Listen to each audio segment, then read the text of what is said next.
Hindi pa kami nakakakain. 2, 3, go! 1, 2, 3, go!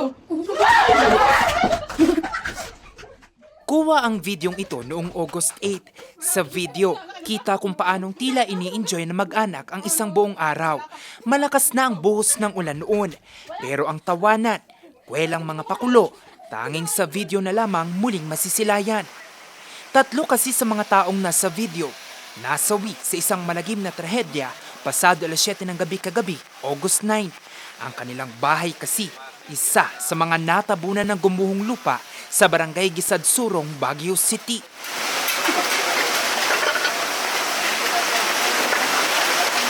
Ang mga bagay na ito, isa sa mga alaalang binabalik-balikan ngayon ni Mary Ann, tiyahin ng mga bata.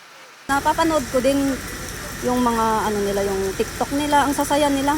Ang sasaya talaga nila. Nagkukulitan silang sinabi ko pa, boring na ata kayo dyan. Oo, walang magawa, kaya vlog na lang muna, sabi mo. Nakamasid siya sa bawat galaw ng mga rescuer. Bawat update, ipinaparating nito sa kanyang mga kaanak. 6 pa kasi mula sa 13 individual na natrap sa loob ng gumuhong bahay ang pinaghahanap. Kabilang na ang isang 2 taong gulang niyang pamangkin at isa pang pamangkin na kasama niya sa trabaho. Isa, kanyang.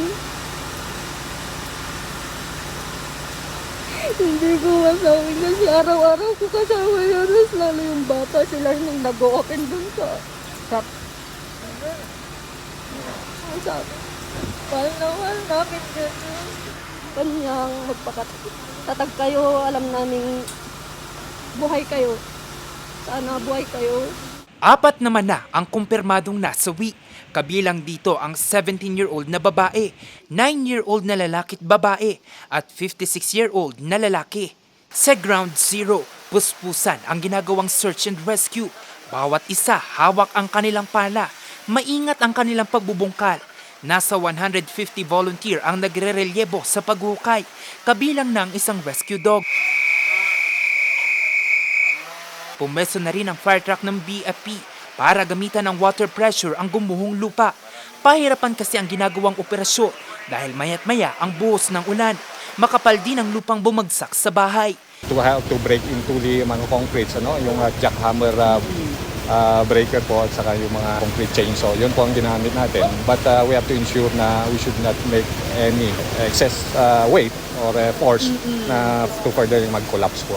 Bumisita naman kanina si Baguio City Mayor Benjamin Magalong. Anya, hindi sila nawawalan ng pag-asa na makakita pa ng buhay mula sa gumuhong bahay. Kaya we're still hoping na sana yung 6 na missing pa, someone is still out there, waiting to be saved. Kaya naman nakita nyo, kahit na matindi yung ulan, lalo na kagabi, kanina madaling araw, matindi yung ulan. At napakadelikado ng lugar na yan, looking at the slope. Hindi bumibigay yung ating mga rescuers. Sa ngayon, nagkaroon na ng forced evacuation sa mga residente malapit sa Ground Zero. Nananatili sila sa isang paaralan, kabilang na ang pamilya ni Angelica.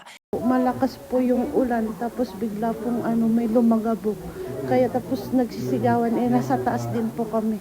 Wala kaming alam din. Tapos nakita na lang po namin sa na may nagla-live na gumuho yung bahay nila. Kaya natakot na din po ako.